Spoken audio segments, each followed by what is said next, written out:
Class 12-এর relation চ্যাপ্টারটা করতে গেলে সবার আগে তোমাদের যেটা জানার দরকার সেটা হচ্ছে গিয়ে সেট কি।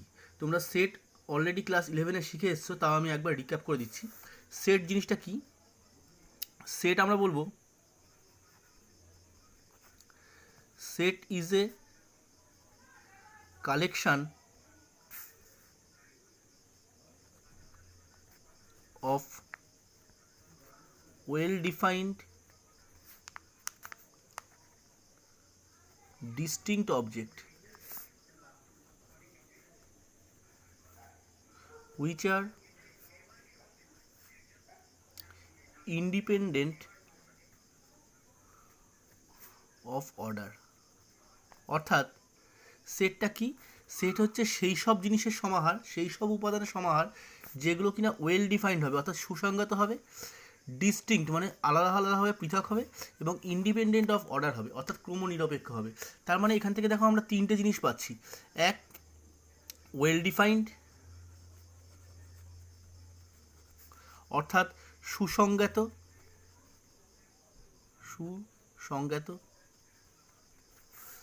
দুই, ডিস্টিংক্ট অর্থাৎ পৃথক, আর তিন, ইন্ডিপেন্ডেন্ট অফ অর্ডার অর্থাৎ ক্রম নিরপেক্ষ। এই তিনটে জিনিস আমরা পাচ্ছি। তাহলে এগুলোর মানে কি? ওয়েল ডিফাইন্ড মানে হচ্ছে, ধরো আমি বললাম যে পৃথিবীর যত দরিদ্র মানুষ আছে তাদের একটা সেট তৈরি করো। তাহলে এখানে এটা কি আমি ঠিকঠাক ডিফাইন করতে পারলাম?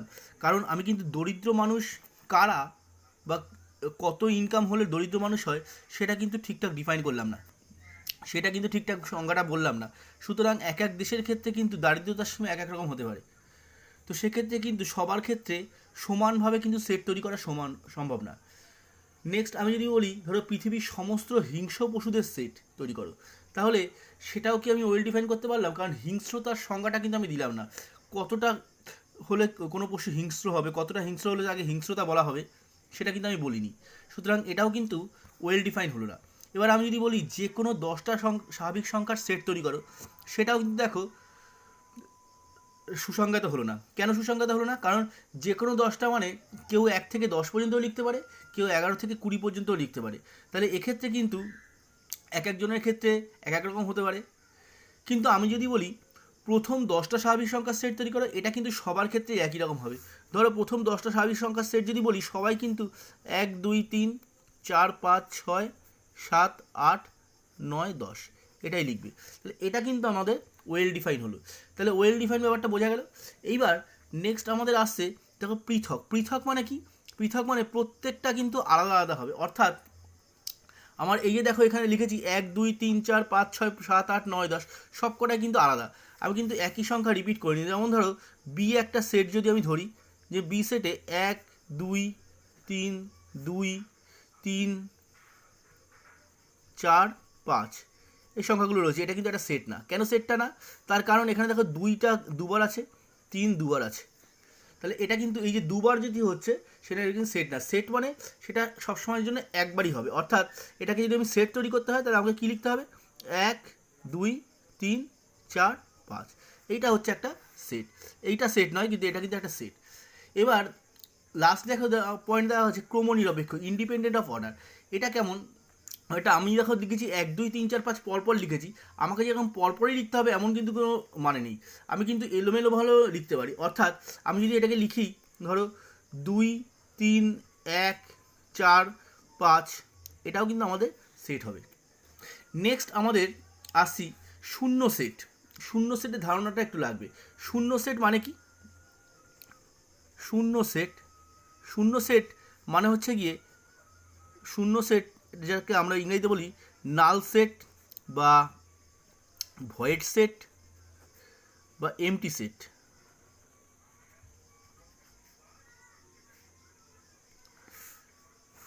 শূন্য সেট ব্যাপারটা কি? শূন্য সেট ব্যাপারটা হচ্ছে গিয়ে, মনে হতে পারে শূন্য সেট, তো তাহলে হয়তো সেটের মধ্যে একটা শূন্য থাকবে। আচ্ছা, এখানে একটা কথা বলা হয়নি আমার, সেট কিন্তু সবসময়ের জন্য এরকম সেকেন্ড ব্র্যাকেটের মধ্যে রাখতে হবে, সেকেন্ড ব্র্যাকেট রাখাটাই ভালো, এবং সেটকে ডিফাইন করতে হবে একটা ক্যাপিটাল লেটার দিয়ে, এবং সেটের মধ্যে যেসব এলিমেন্টগুলো থাকবে অর্থাৎ উপাদানগুলো থাকবে সেইগুলো কিন্তু স্মল লেটারে থাকবে। তাহলে শূন্য সেট কিন্তু আমাদের মনে হতে পারে যে ভেতরে একটা শূন্য থাকবে, কিন্তু ব্যাপারটা কিন্তু তা না, এরকম কিন্তু না, ভেতরে শূন্য থাকবে এমনটা না, শূন্য থাকলেও এটা কিন্তু একটা সেট হবে, শূন্যও কিন্তু একটা এলিমেন্ট। শূন্য সেট মানে হচ্ছে কি তার ভেতরে কিছুই থাকবে না, আমি একটা সেটকে ডিফাইন করব কিন্তু সেই সেটটার ভেতরে কিছু থাকবে না, তাকেই বলা হবে শূন্য সেট। যেমন ধরো আমি যদি বলি এক্স একটা সেট, এক্স সাজ একটা সাজদার চিহ্ন দুটো ডট দিতে হয়, এক্স একটি অখণ্ড সংখ্যা, এক্স একটি অখণ্ড সংখ্যা, এবং এক্সটা কত থেকে কতর মধ্যে, এক্সটা বললাম 5 less than x less than 6।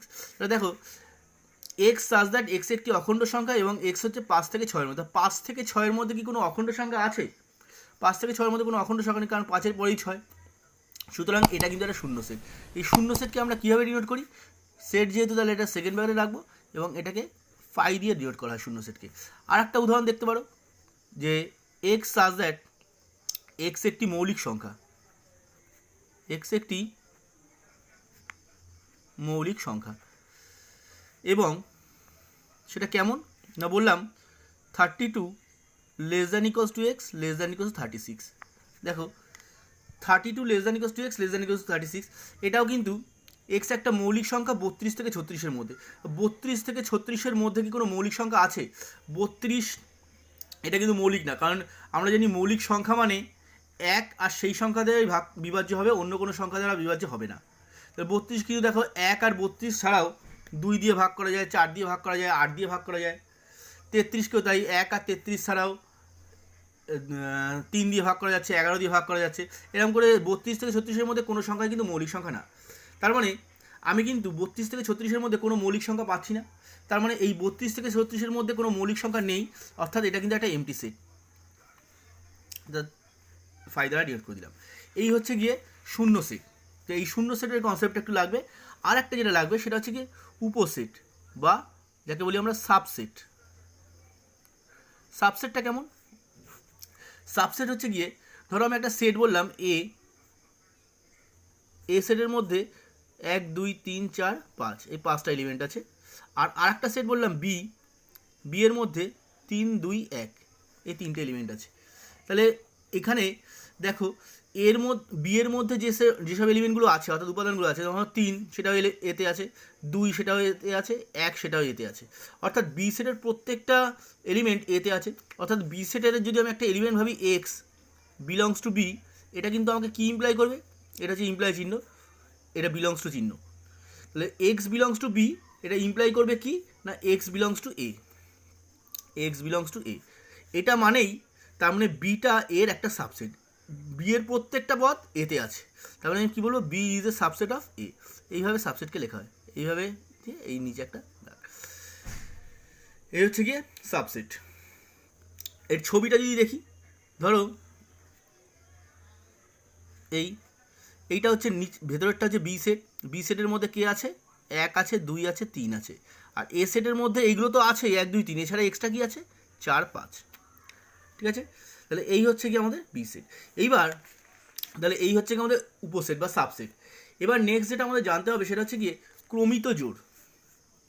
ক্রমিত জোড় এটা দেখবে তোমাদের সেটের চ্যাপ্টারের পরের চ্যাপ্টারেই আছে এসএনদের বইয়ে। অর্থাৎ ক্রমিত জোড় মানে হচ্ছে অর্ডার পেয়ার। অর্ডার পেয়ার দেখো অর্ডার পেয়ার মানে কি? মানে তোমাদের যে পদগুলো থাকবে সেটার মধ্যে এই আকারে জোড় জোড়, এতক্ষণ তো দেখছিলে একটা একটা করে পদ রয়েছে, এবার জোড়ে জোড়ে থাকবে, অর্থাৎ এক্স ওয়াই এই আকারে থাকবে। ঠিক আছে, এবং এই ক্রমিত জোড়ের এটা কিসের কাজে লাগবে? অ্যাকচুয়ালি এর পরে তারপরের নিচেই দেখবে আছে, দেখবে এসএনদের বইতে কার্তেসীয় গুণফল। কার্তেসীয় গুণফল অর্থাৎ কার্টেশিয়ান প্রোডাক্ট। ওই কার্টেশিয়ান প্রোডাক্টে গিয়ে কিন্তু এই ক্রমিত জোড়টা লাগবে। কার্টেশিয়ান প্রোডাক্টটা কেমন?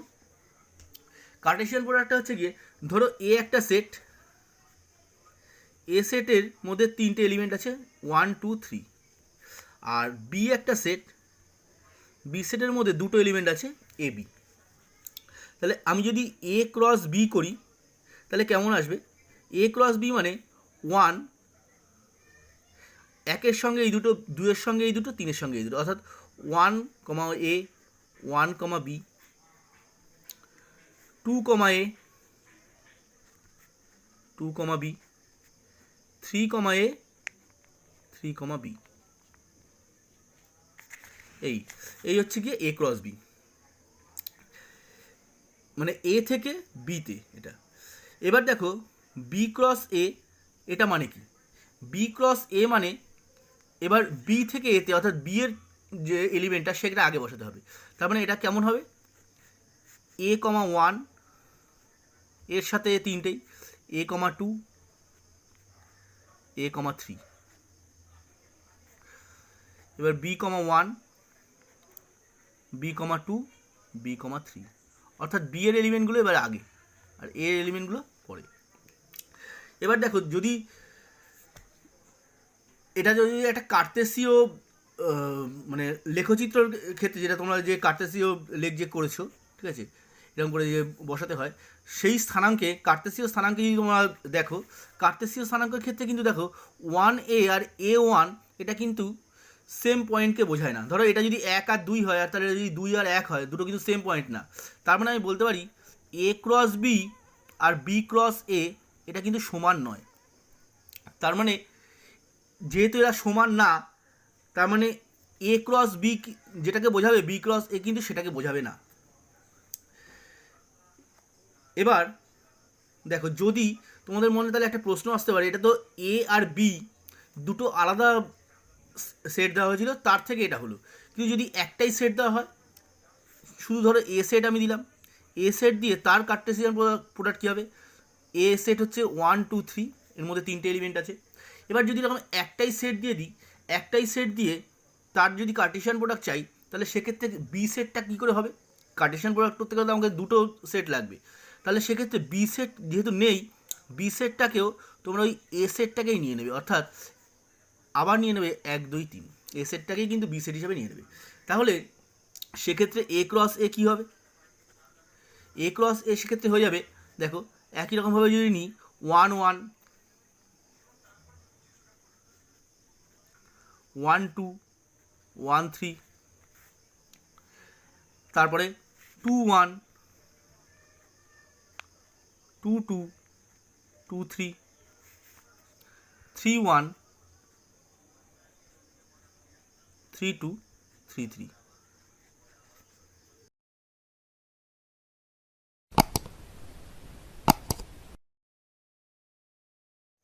তাহলে এই হয়ে গেল তোমাদের এ ক্রস এ।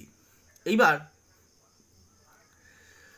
এইটাই কাজে লাগবে হচ্ছে তোমাদের সম্বন্ধের ক্ষেত্রে। এবার তাহলে তোমরা জানবে সম্বন্ধটা কি। সম্বন্ধটা হচ্ছে গিয়ে সম্বন্ধ বা যাকে আমরা বলি রিলেশন,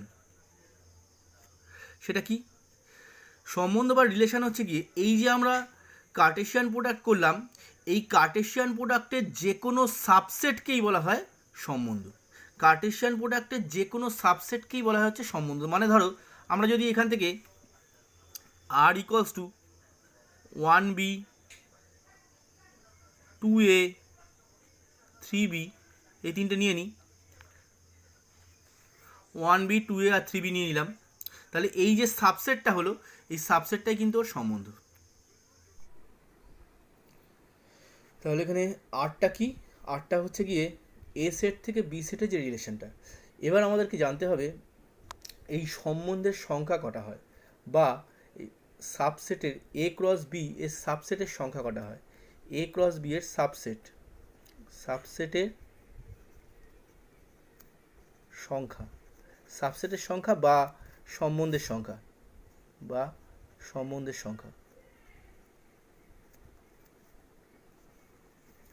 সেটা কতগুলো? দেখো সাবসেটের সংখ্যা বা সম্বন্ধের সংখ্যা একই, যতগুলো সাবসেট ততগুলোই সম্বন্ধ হবে। সেটা কি করে বের করব?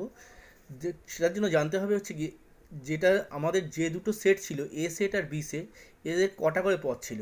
এ সেটে দেখো তিনটে পদ, ধরো এ সেটের পদগুলোকে যদি আমি এন অফ এ দ্বারা ডিনোট করি আর বি সেটের পদগুলোকে যদি এন অফ বি দ্বারা ডিনোট করি, তাহলে এর সাবসেটের সংখ্যা কটা হবে? 2 n A into n B. এইটা হচ্ছে গিয়ে টোটাল সাবসেটের সংখ্যা। এ ক্রস বি এর সাবসেটের সংখ্যা হচ্ছে 2 n A into n B. তার মানে এখানে কত সেটা? 2 এন এ, এখানে দেখতে পাচ্ছি 3টে পদ আছে, তাহলে এখানে হচ্ছে এন এটা আছে 3 ইন্টু, আর এন বি কটা? এখানে দেখতে পাচ্ছি 2টো পদ আছে এ আর বি, তাহলে এখানে হচ্ছে 2, তাহলে 2 6 মানে 64। এর সাবসেটের সংখ্যা তার মানে 64টা। অর্থাৎ এর মধ্যে যে রিলেশানগুলো আছে সেগুলোও কিন্তু 64খানা রিলেশান আছে। যতগুলো সাবসেট ততগুলোই রিলেশান। তাহলে এই হচ্ছে রিলেশনের সংখ্যা। এরপরে আমাকে যেটা জানতে হবে, ক্ষেত্র বা অঞ্চল অর্থাৎ ডোমেইন, আর পাল্লা বা প্রসার বা রেঞ্জ। ক্ষেত্র বা অঞ্চলটা কি? ক্ষেত্র বা অঞ্চলটা হচ্ছে গিয়ে দেখো এইখানে যে অর্ডার পেয়ারগুলো রয়েছে অর্থাৎ জোড়ায় জোড়ায় যেগুলো রয়েছে, এর প্রথমটা যদি এক্স আর পরেরটা যদি ওয়াই হয়, তাহলে এই এক্সগুলো নিয়ে যে সেটটা, সেটা হচ্ছে এই এক্সগুলোই হচ্ছে ওর ক্ষেত্র। ঠিক আছে, তার মানে বলতে পারি এর ক্ষেত্র কোনটা? এর ক্ষেত্র হচ্ছে গিয়ে এ ক্রস বি, যেটা ছিল এ ক্রস বি হচ্ছে এইটা। এর ক্ষেত্র কোনগুলো দেখো 1, 2 আর 3। যেহেতু 2টো 1 আছে, 2টো 2 আছে আর 2টো 3 আছে, আমি কিন্তু তার মানে এই প্রথমগুলোকে নেব, শুধু একটা করে নেব। 2টো 1-এর থেকে একটা, 2টো 2-এর থেকে একটা, 2টো 3-এর থেকে একটা, কারণ সেটে একটাই পদ থাকে। তাহলে 2টো 1-এর থেকে একটা নিচ্ছি, তাহলে 1, 2, 3। এইটা হচ্ছে আমার ক্ষেত্র। আর পাল্লা বা প্রসার কোনগুলো? পাল্লা বা প্রসারগুলো হচ্ছে পরেরগুলো মানে ওয়াই স্থানাঙ্কগুলো, অর্থাৎ এ বি, আবার দেখো এ বি এ বি। তাহলে এর থেকে আমি দুটোকে নেবো, জাস্ট এ আর বি, যেহেতু এগুলো রিপিট আছে এ বি, সেটের মধ্যে দুটোই থাকবে। তাহলে এর পাল্লা বা প্রসার হচ্ছে গিয়ে এ আর বি। এই হচ্ছে কি আমার ক্ষেত্র বা অঞ্চল আর পাল্লা বা প্রসার। তাহলে মনে থাকবে ক্ষেত্র বা অঞ্চল হচ্ছে গিয়ে এক্স যে স্থানাঙ্কগুলো সেগুলো, আর পাল্লা বা প্রসার হচ্ছে গিয়ে ওয়াইগুলোকে নিয়ে যে সেটটা, সেটা হচ্ছে পাল্লা বা প্রসার। আর লাস্ট যেটা লাগবে সেটা হচ্ছে গিয়ে আর ইনভার্স। আর ইনভার্স মানে হচ্ছে গিয়ে যে সম্বন্ধটা তার বিপরীত সম্বন্ধ। বিপরীত সম্বন্ধ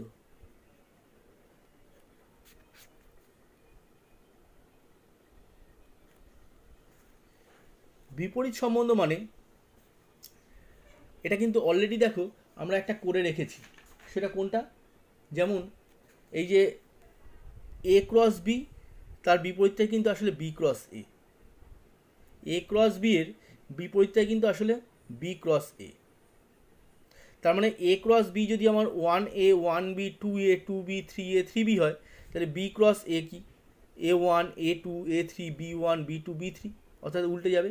শুধুমাত্র এটাই হচ্ছে তার বিপরীত সম্বন্ধ। শুধুমাত্র এর ক্ষেত্রে খেয়াল রাখবে কি, যে এর ক্ষেত্রে কিন্তু দেখো ক্ষেত্রটা বিপরীত সম্বন্ধের ক্ষেত্রে কিন্তু ক্ষেত্র আর পাল্লাটাও কিন্তু উল্টে যাচ্ছে। অর্থাৎ এর ক্ষেত্র হয়ে যাচ্ছে দেখো এ এ, বি ক্রস এর ক্ষেত্রে দেখো ক্ষেত্র কী হচ্ছে, এগুলোতে সব এ আছে আর এগুলোতে সব বি আছে, অর্থাৎ এর ক্ষেত্রটা হয়ে যাবে কিন্তু সেক্ষেত্রে এ বি। আর এর পাল্লাটা হয়ে যাবে কোনটা? এর পাল্লাটা হয়ে যাবে দেখো, এবার দেখো পরে কোনগুলো আছে, 1 2 3 1 2 3, অর্থাৎ পাল্লাটা কিন্তু 1 2 3। এই হয়ে গেল পাল্লা। তাহলে বুঝতে পারছো বিপরীত সম্বন্ধের ক্ষেত্রে কিন্তু ক্ষেত্র আর পাল্লাটা উল্টে যায়। অর্থাৎ যেটা সাধারণত যে সম্বন্ধের ক্ষেত্রে যেটা ক্ষেত্র, সেটাই বিপরীত সম্বন্ধের ক্ষেত্রে পাল্লা। আর যেটা সাধারণ যে সম্বন্ধের ক্ষেত্রে যেটা পাল্লা, সেটাই কিন্তু বিপরীত সম্বন্ধের ক্ষেত্রে ক্ষেত্র। এই হচ্ছে কি বিপরীত সম্বন্ধ। এই এইগুলোই কিন্তু তোমাদের সাধারণত ক্লাস 11-এ পরীক্ষায় আসে, যে ক্ষেত্র বা অঞ্চল বের করতে দেয়, পাল্লা বের করতে দেয়, তার বিপরীত সম্বন্ধ বের করতে দেয়। এইগুলোই ক্লাস 11-এর পরীক্ষাতে আসে। এবার এর সঙ্গে তোমাদের কিছু এক্সট্রা এবার আসবে ক্লাস 12-এর জন্য। সেগুলো হচ্ছে গিয়ে প্রথম যেটা জানতে হবে সেটা হচ্ছে শূন্য সম্বন্ধ। শূন্য সম্বন্ধ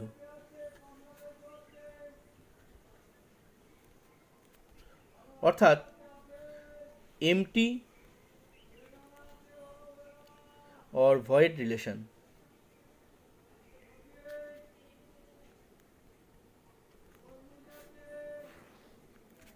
এমটি আর ভয়েড রিলেশন। এটা কেমন? এটা কিন্তু সেই আগের মতোই, যে আমি একটা সেটকে ব্যাখ্যা করব, কিন্তু সেই সেটের মধ্যে কোনো মানে কোনো এলিমেন্ট থাকবে না। আমি একটা সেটকে ব্যাখ্যা করবো কিন্তু সেই সেটের মধ্যে কোনো এলিমেন্ট থাকবে না, সেটাই হচ্ছে গিয়ে শূন্য সম্বন্ধ। দেখো কেমনভাবে আমি রিলেশনটাকে লিখছি, দেখো ধরো লিখলাম এ ইকুয়ালস টু, এ সেটের মধ্যে কে কে আছে, তিনটে পদ আছে 1, 3 আর 5।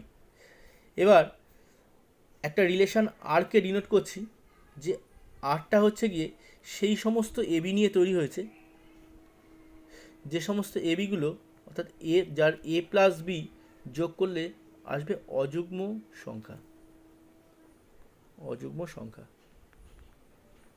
তা দেখো এখানে এ সেটের মধ্যে কিন্তু সব দেখো বিজোড় সংখ্যা ছিল।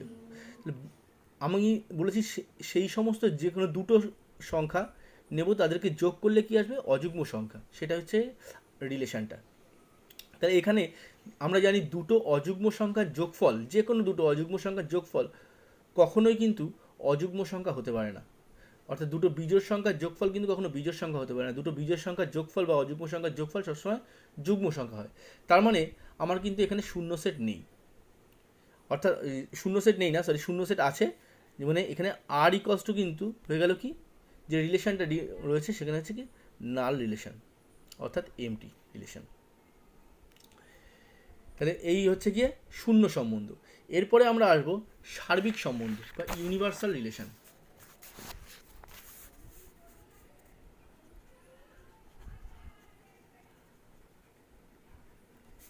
সার্বিক সম্বন্ধ বা ইউনিভার্সাল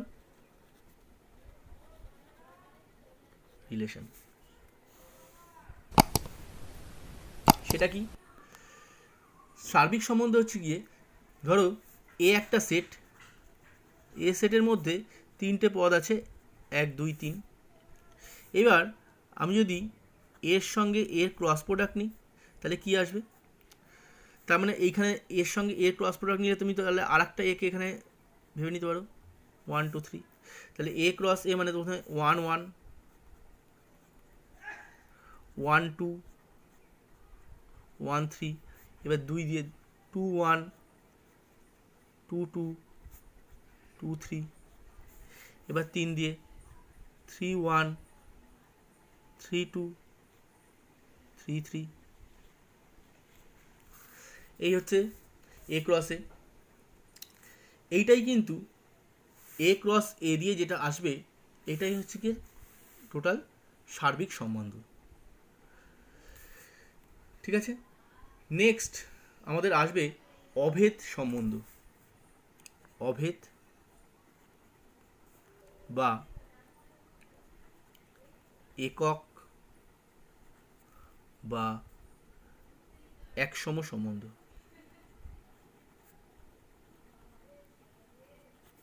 অর্থাৎ আইডেন্টিটি রিলেশন।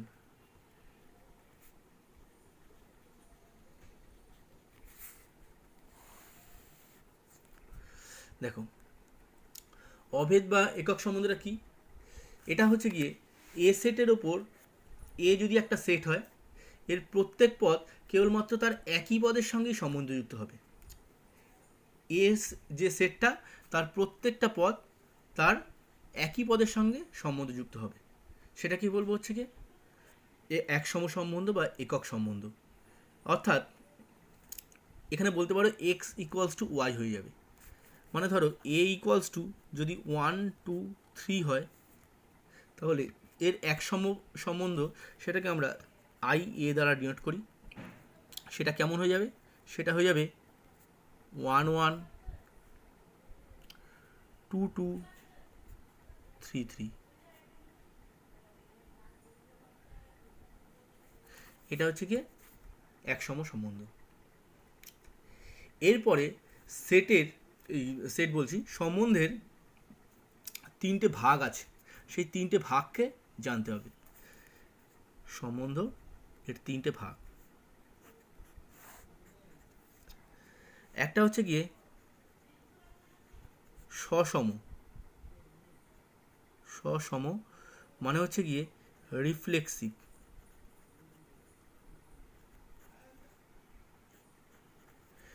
নেক্সট প্রতিসম বা যাকে বলি সিমেট্রিক।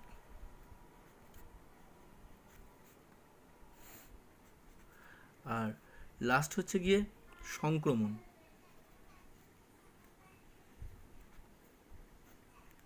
মানে হচ্ছে ট্রানজিটিভ। এই তিনটে রিলেশন আছে, সসম রিফ্লেক্সিভ, প্রতিসম সিমেট্রিক, সংক্রমণ বা ট্রানজিটিভ। প্রতিসময়ের আর একটা উল্টো আছে বিপ্রতিসম সম্বন্ধ, অ্যান্টিসিমেট্রিক। এগুলো কি সেটা আমাকে সবার আগে জানতে হবে। সিমেট্রিক রিলেশনটা কিন্তু অনেকটা এই আইডেন্টিটি যে রিলেশনটা, আইডেন্টিটি রিলেশনের মতোই।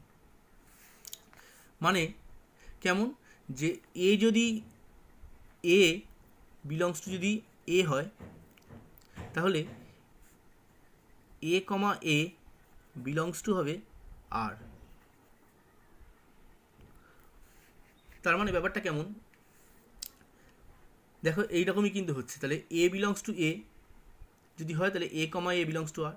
অর্থাৎ এর মধ্যে যদি এরকম 1 2 3 3টে পদ থাকে, তাহলে এ কমা এ মানে 1 1 2 2 3 3, এটাই কিন্তু সসম। তাহলে তো প্রশ্ন আসতে পারে, তাহলে আলাদাভাবে দেওয়ার দরকার ছিল কি সসমটাকে? আইডেন্টিটি যে রিলেশনটা ছিল সেটা দিয়ে দিলেই তো হয়ে যেত।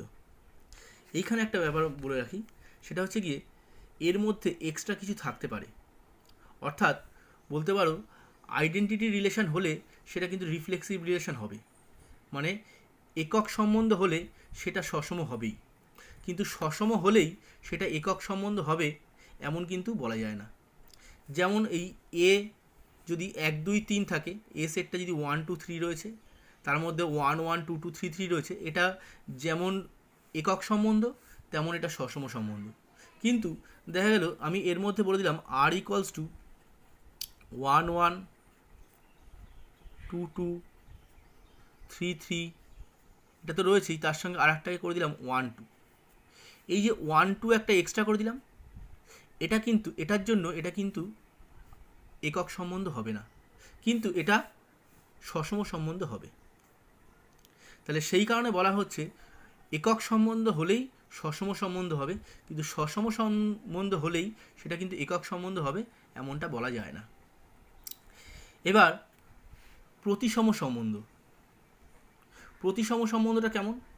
প্রতিসম সম্বন্ধটা হচ্ছে গিয়ে এ কমা বি এটা যদি বিলংস টু আর হয়, তাহলে সেটা ইমপ্লাই করবে B comma A belongs to R. A B দুটো, ধরো যদি দুটো বিন্দুও ধরতে পারো, ধরো যে এ বি এই দুটো বিন্দু যদি আরে থাকে এই রিলেশনের মধ্যে, তাহলে এটা উল্টে যাবে। এগুলোর এক্সাম্পলগুলো দিলে আরও ব্যাপারটা ক্লিয়ার হবে, আমি এক্সাম্পলে এর পরেই আসছি। আর একটা আছে হচ্ছে গিয়ে সংক্রমণ সম্বন্ধ। সংক্রমণ সম্বন্ধটা কি, যে A comma B belongs to R, B comma C belongs to R, এটা যদি হয় এই দুটো ইমপ্লাই করবে কি A comma C belongs to R. এটা হচ্ছে সংক্রমণ সম্বন্ধ। এবার এর এক্সাম্পলটা দিলে দেখো এই তিনটে আরও ক্লিয়ার হয়ে যাবে জিনিসটা। কেমন, ধরো আমি বললাম যে L1 আর L2, L1 আর L2, L1 আর L2 এই দুটোর মধ্যে রিলেশনটা কেমন না, L1 সরলরেখা L2 সরলরেখার উপর লম্ব, L1 সরলরেখাটা L2 সরলরেখার উপর লম্ব, L1 সরলরেখা L2 সরলরেখার উপর লম্ব। তাহলে দেখো L1 সরলরেখা যদি L2 সরলরেখার উপর লম্ব হয়, আমাকে এখানে সসম মানে এ কমা এ বিলংস টু আর এরকম করলে লিখতে হবে।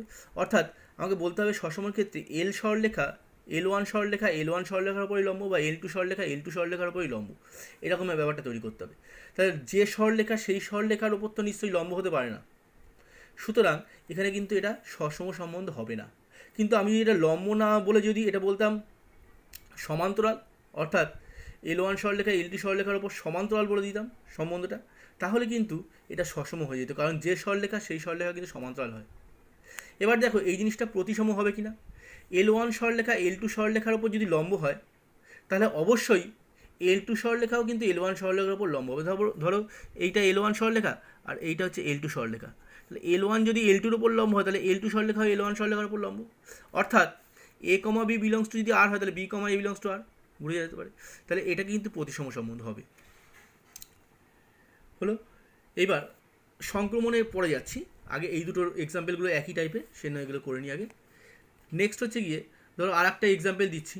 ধরো আমি বললাম Δ1 আর Δ2 কেমন না Δ1 এবং Δ2 পরস্পর সদৃশ। তাহলে Δ1 আর Δ2 দুটো ত্রিভুজ, যেখানে বললাম Δ1 Δ2 এর সঙ্গে পরস্পর সদৃশ। তাহলে দেখো এটা কিন্তু সসম হবে। কেন সসম হবে? কারণ যে ত্রিভুজ সসম, যেহেতু মানে A, A বিলংস টু আর এরকম করতে হবে, অর্থাৎ যে ত্রিভুজ সেই ত্রিভুজের সঙ্গে সবসময়ের জন্য সদৃশ হয়, তার মানে এটা সসম হবে। এবার দেখো প্রতিসম, প্রতিসম হবে কিনা। প্রতিসম দুটো আলাদা ধরতে হবে, অর্থাৎ যেহেতু A, B belongs to R হলে B, A বিলংস টু আর, অর্থাৎ দুটো আলাদা, A আর B দুটো আলাদা নিতে হবে। তার মানে Δ1 যদি Δ2 এর সঙ্গে সদৃশ হয়, Δ1 ত্রিভুজটা Δ2 ত্রিভুজের সঙ্গে সদৃশ হলে অবশ্যই Δ2 ত্রিভুজটাও Δ1 ত্রিভুজের সঙ্গে সদৃশ হবে। তার মানে এটা কিন্তু আমি বলতে পারি প্রতিসম হবে। এবার আচ্ছা, এই এক্সাম্পলটা কিন্তু আমি সংক্রমণের ক্ষেত্রেও দেখতে পারি। সংক্রমণের ক্ষেত্রে কী করতে হবে? দেখো সংক্রমণের ক্ষেত্রে A, B belongs to R আর B, C belongs to R হলে A, C belongs to R হয়। অর্থাৎ আমি যদি বলি এখানে দেখো Δ1 ত্রিভুজটা Δ2 ত্রিভুজের সঙ্গে সদৃশ, A, B বিলংস টু আর এরকম। তাহলে Δ1 ত্রিভুজটা Δ2 ত্রিভুজের সঙ্গে সদৃশ। এবার এখানে ধরতে হবে তাহলে Δ2 ত্রিভুজ Δ3 ত্রিভুজের সঙ্গে সদৃশ। Δ1 Δ2 ত্রিভুজের সঙ্গে সদৃশ এবং Δ2 Δ3 সঙ্গে সদৃশ। তাহলে কি আমি বলতে পারবো Δ1 Δ3 সদৃশ? অবশ্যই বলতে পারবো। এই একটা ত্রিভুজ যদি আরেকটা ত্রিভুজের সঙ্গে সদৃশ হয় এবং সেকেন্ড ত্রিভুজটা যদি আরেকটা ত্রিভুজের সঙ্গে সদৃশ হয়, তাহলে ফার্স্ট ত্রিভুজ আর থার্ড ত্রিভুজ অবশ্যই তারা নিজেরাও সদৃশ হবে। তাহলে Δ1 Δ2 সঙ্গে সদৃশ এবং Δ2 Δ3 সঙ্গে সদৃশ হলে Δ1 এবং Δ3 অর্থাৎ A, C বিলংস টু আর, এই জিনিসটাও কিন্তু খেটে যাচ্ছে। তাহলে আমি কিন্তু এটা বলতে পারি সংক্রমণ হবে। নেক্সট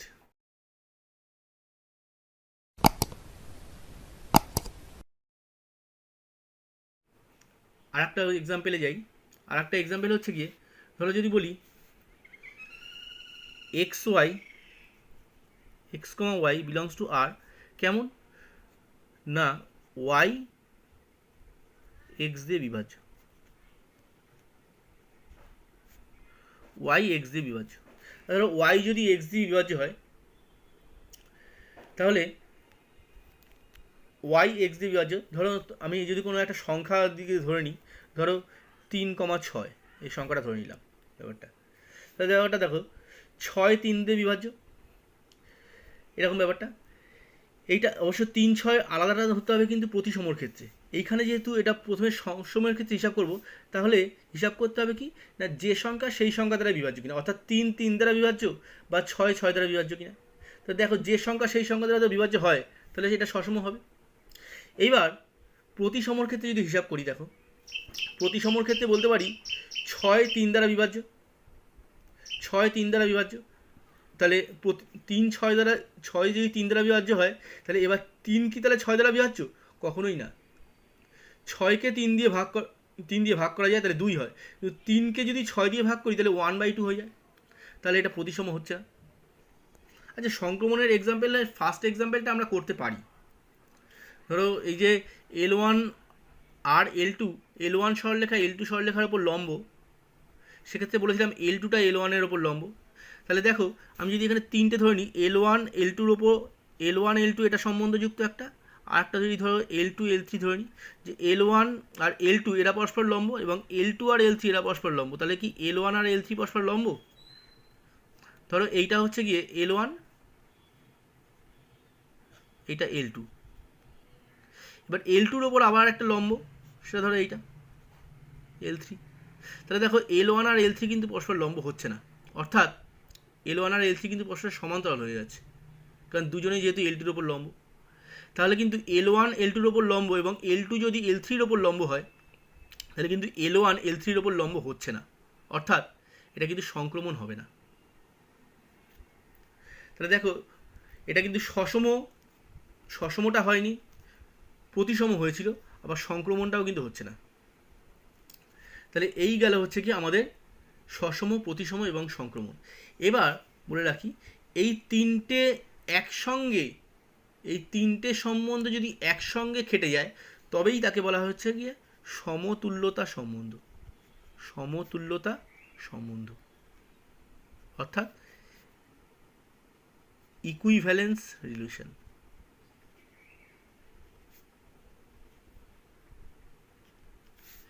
এই তিনটে সম্বন্ধ যদি একসঙ্গে খাটে তবেই তাকে বলবো আমরা সমতুল্যতা সম্বন্ধ অর্থাৎ ইকুইভ্যালেন্স রিলেশন। ঠিক আছে, তাহলে একটা ইকুইভ্যালেন্স রিলেশনের এক্সাম্পল যেমন এই যে ডেল্টা ওয়ান ডেল্টা টু, এটাই আমরা যে করেছিলাম যে ডেল্টা ওয়ান ডেল্টা টুর সঙ্গে সদৃশ্য, ডেল্টা ওয়ান এবং ডেল্টা টু পরস্পর সদৃশ্য। এটা সসম হয়েছিল তার কারণ যে ত্রিভুজ তার নিজের সঙ্গে সদৃশ্য হয়। প্রতিসম হয়েছিল কারণ ডেল্টা ওয়ান ডেল্টা টুর সঙ্গে সদৃশ্য হলে ডেল্টা টু ডেল্টা ওয়ানের সঙ্গে সদৃশ্য হয়।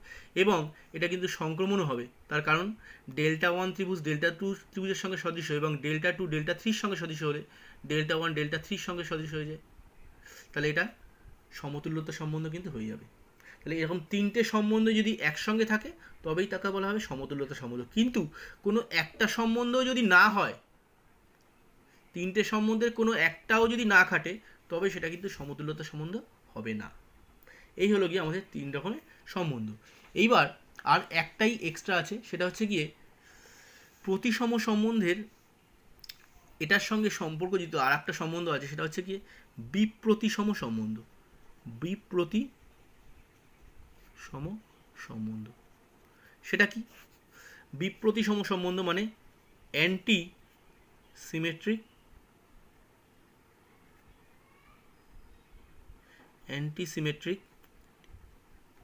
রিলেশন। অ্যান্টিসিমেট্রিক রিলেশনটা কি? অ্যান্টিসিমেট্রিক রিলেশন হচ্ছে গিয়ে ধরো যদি A B belongs to R, A comma B belongs to R এবং বি কমা এ যদি বিলংস টু আর হয়, A comma B belongs to R এবং B comma A belongs to R, এটা দুটো যদি একসঙ্গে অ্যাপ্লাই করে এ ইকোয়ালস টু বি, যেখানে এ বি দুটোই কিন্তু অবশ্যই একটা সেটের মধ্যে রয়েছে। ধরো একটা সেট হচ্ছে এ সেট, তাহলে এ বি দুটোই এই এ সেটের মধ্যে রয়েছে। A comma B belongs to R এবং B comma A belongs to R, দুটোই যদি একসঙ্গে এ ইকোয়ালস টু বিকে অ্যাপ্লাই করে তবেই আমি বলবো যেখানে এ বিটা অবশ্যই এ সেটের মধ্যে রয়েছে, তবেই তাকে আমরা বলবো বিপ্রতিসম সম্বন্ধ। যেমন একটা এক্সাম্পল যদি দেখা যায় সেটা হচ্ছে গিয়ে ধরো এ একটা সেট, যেখানে এ সেটটা কেমন, এ সেটটা হচ্ছে গিয়ে 1 2 3, এই তিনটে সংখ্যা নিয়ে এ সেটটা হয়েছে। এবার আমি এর মধ্যে একটা রিলেশান দিয়ে দিলাম 1 2 1 1 1 3 আর 2 1, এটা ওর মধ্যে একটা রিলেশান। এবার এখানে দেখো এটা কিন্তু বিপ্রতি সম্বন্ধ হবে কি হবে না, এটা হচ্ছে প্রশ্ন। এখানে দেখো ব্যাপারটা, এ সেটের ওপর যে রিলেশানটা এটা কিন্তু বিপ্রতি সম্বন্ধ নয়। কারণ কি? কারণ এখানে 1,2 এর মধ্যে রয়েছে, 2,1 এর মধ্যে রয়েছে, অর্থাৎ আমি বলতে পারি 1,2 বিলংস টু আর, আবার 2,1 এটাও কিন্তু বিলংস টু আর। তাহলে যদি এটা হয় তাহলে আমরা জানি বিপ্রতি সম্বন্ধ হতে গেলে কী হতে হবে, তাহলে এইটা তাহলে 1 ইকোয়ালস টু 2 হতে পারে। কিন্তু 1 ইকোয়ালস টু 2 কি হওয়া সম্ভব? 1 ইকোয়ালস টু 2 তো হয় না, সুতরাং এটা কিন্তু বিপ্রতি সম্বন্ধ নয়। স্টুডেন্টরা, আজ তোমরা ক্লাস 12-এর রিলেশন চ্যাপ্টারটা দেখলে, এরপর তোমাদেরকে বলবো তোমরা ক্লাস 11-এর সেট, রিলেশন এই চ্যাপ্টারগুলো একবার ভালো করে দেখে নাও, তাহলে ক্লাস 12-এর এই চ্যাপ্টারটা দেখতে সুবিধা হবে। এছাড়াও ক্লাস 12-এর যে বই আছে, যার যে বই আছে তার উদাহরণগুলো খুব ভালো করে দেখে নিয়ে তারপরে অনুশীলনীটা করো, তাহলে দেখবে অনুশীলনীটা ভালোভাবে করতে পারবে। এর পরবর্তীতে আমি ম্যাপিং ফাংশন, বাইনারি অপারেশন এগুলো নিয়েও ভিডিও আপলোড করব। যদি তোমরা এই ভিডিওগুলো দেখে উপকৃত হও তাহলে তোমরা ভিডিও সাবস্ক্রাইব করে নিয়ে পাশে দেখবে যে বেল আইকনটা আছে সেটা প্রেস করে নেবে, তাহলে আমার যে নতুন নতুন ভিডিও আপলোড করব সঙ্গে সঙ্গে তোমরা তার নোটিফিকেশন পেয়ে যাবে। এবং যদি উপকৃত হও তাহলে অবশ্যই এটা লাইক করে বন্ধু বান্ধবদের মধ্যে শেয়ার করবে। আজকের ভিডিওটা দেখার জন্য ধন্যবাদ।